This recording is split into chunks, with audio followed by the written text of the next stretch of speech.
नमस्कार दोस्तों, एक बार फिर से आप सभी का मैं बहुत बहुत स्वागत करता हूं।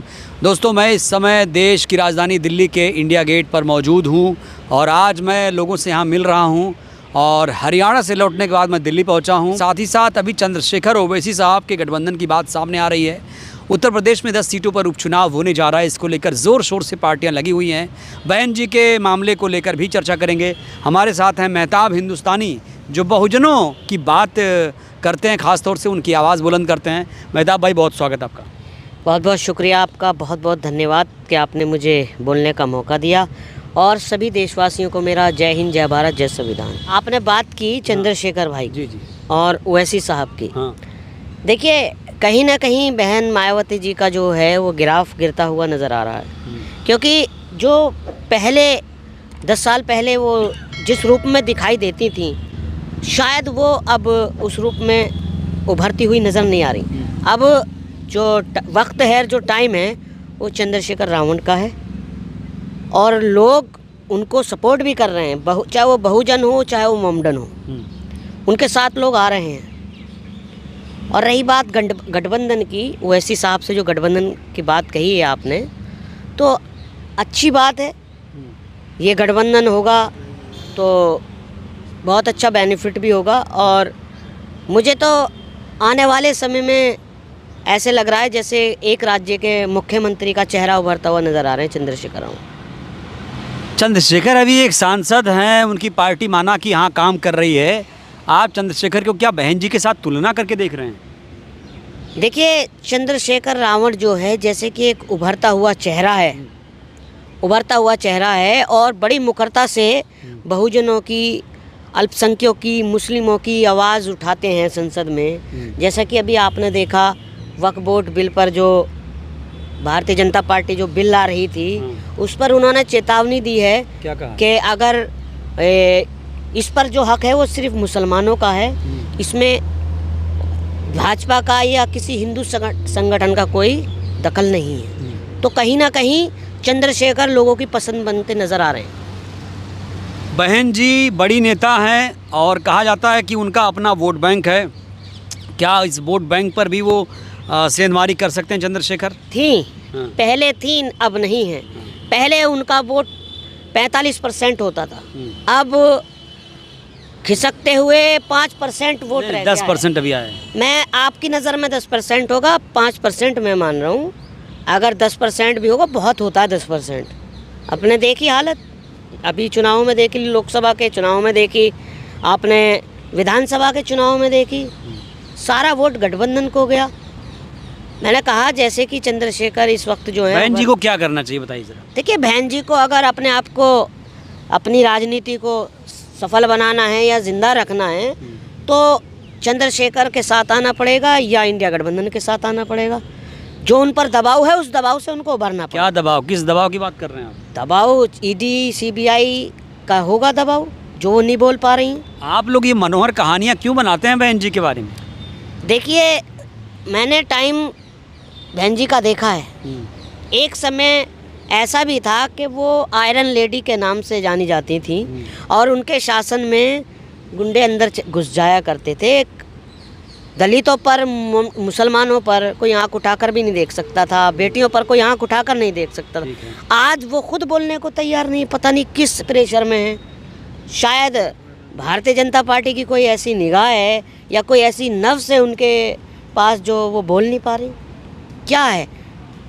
अभी आपको दलित ने अपना आवाज़ बनाया, दलित आपको लेकर आए, मुसलमान आपको लेकर आए। आप जब उनकी बात नहीं रखोगे तो फिर क्या? बताइए, आप एक मुसलमान हैं, आप बहन जी से क्या चाहते हैं? बहन जी क्या कर दें तो आप उनके मुरीद हो जाएंगे, ये बताइए। देखिए, कुछ नहीं करना है, सिर्फ जो कानून व्यवस्था है, जैसे कि आज की डेट में हमारे देश में मोमडन को, दलित को, ओबीसी को टारगेट किया जा रहा है धर्म के नाम पर, जाति के नाम पर। ठीक है। उनको मूछ रखने पर पीटा जा रहा है, घोड़ियों पर नहीं चढ़ने दिया जा रहा है। जैसे कि मुसलमान को टोपी देखकर, दाढ़ी देखकर उनको टारगेट किया जा रहा है। तो कहीं ना कहीं जैसे चंद्रशेखर रावण आज आवाज़ हैं हर समुदाय की, वैसे ही मायावती जी को भी मुखरता से खुल के बोलना चाहिए। क्यों नहीं बोल रही? क्या मुखरता? मतलब ट्वीट कर रही हैं लगातार वो। अभी आपने जो इसकी मोदी जी ने वन नेशन वन इलेक्शन की बात उठाई है, उसका समर्थन कर रही है वो। समर्थन नहीं करना चाहिए था। बिल्कुल नहीं करना चाहिए। किस बात का? भाई अगर आपको पैसा खर्चा ही कम करना है तो अपनी रैलियों पर खर्चा कम करिए। आप इलेक्शन जो ये ख़त्म कर रहे हैं तो इसमें बहन जी को समर्थन नहीं करना चाहिए। अच्छा, बहन जी के समर्थकों को क्या कहेंगे जो कहते हैं कि अभी भी बहन जी एकदम रास्ते पर चल रही हैं? देखिए, इस वक्त जो चेहरा है मेरी नज़र में राहुल गांधी और चंद्रशेखर रावण उभरता हुआ चेहरा है। और जैसा कि वो गठबंधन में जो है इंडिया गठबंधन का चेहरा है राहुल गांधी, और चंद्रशेखर रावण जो है वो खड़े होकर निडरता से सदन में आपकी बात रख रहे हैं। पूरे देश के राहुल गांधी तो पप्पू है भाई, देखिए कहा जाता है वो पप्पू हैं। बीजेपी आईटी से लगातार टारगेट कर रही है उनको। देखिए, राहुल गांधी जी ने आज साबित कर दिया। आज पूरी भारतीय जनता पार्टी उनके सामने आपने देखा कैसी कैसी भाषाओं का इस्तेमाल कर रही है, मगर वो बहुत छोटी नज़र आ रहे हैं क्योंकि वही राहुल गांधी हैं जिनको तरह तरह के नामों से पुकारा जा रहा था। आज राहुल गांधी ने अपनी छवि दिखाई और एक बहुत ही बड़े नेता बनकर उभरे। आरक्षण पर उन्होंने बयान दिया, आरक्षण खत्म कर दिया, इससे ऐसी बातें भी, खबरें भी आई। देखिए, ऐसा है, उनके बयान को तोड़ मरोड़ कर दिखाया गया है। उनका वो बयान मैंने भी सुना है।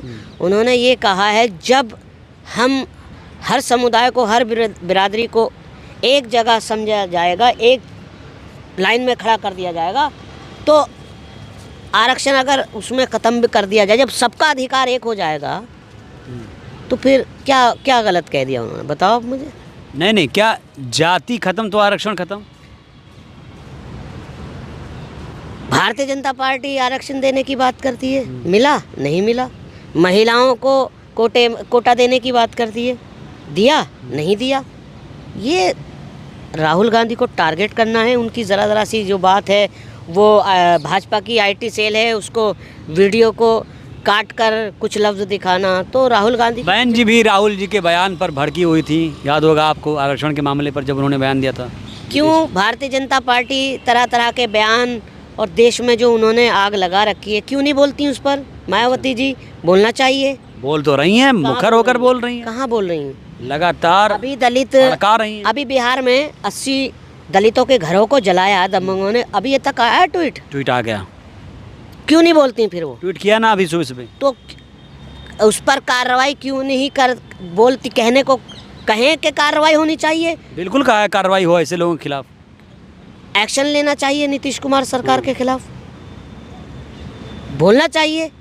ऐसे जो पहले एकदम मुखरता से निडर बोलती थी, अब नहीं बोलती। वही रूप चाहिए बहन जी का। बिल्कुल चाहिए, बिल्कुल चाहिए। और नहीं आएगा वो रूप तो क्या होगा? आखिरकार ऐसा तो सत्ता से बाहर है, जाइए घर बैठ जाइए अपने। अच्छा, बिल्कुल। और दलित भाई कहाँ जाएंगे सब?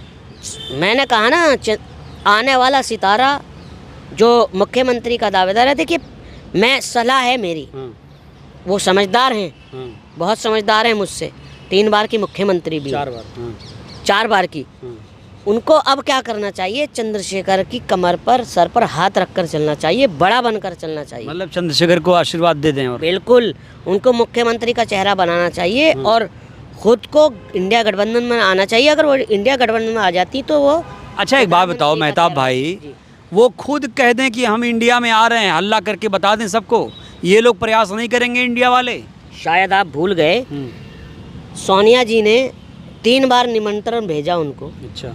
उन्होंने कोई रिस्पॉन्स नहीं दिया। अच्छा। और हमारे पार्टी के दरवाजे तो हमेशा उनके लिए खुले हुए थे। कांग्रेस के दरवाजे हमेशा के लिए खुले हैं मायावती जी के, और आज भी हैं।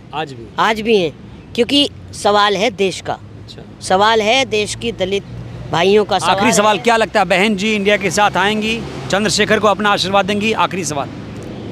देखिए, मेरे ख्याल में चंद्रशेखर जी को बिल्कुल आशीर्वाद देना चाहिए, और जो उनका डर है, जो भी है, उसको ख़त्म करके देश के साथ आगे बढ़ना चाहिए और देश को आगे बढ़ाना चाहिए। आप देश के लिए राजनीति कीजिए, ना कि अपने स्वार्थ के लिए राजनीति कीजिए। चलिए, बहुत बहुत शुक्रिया।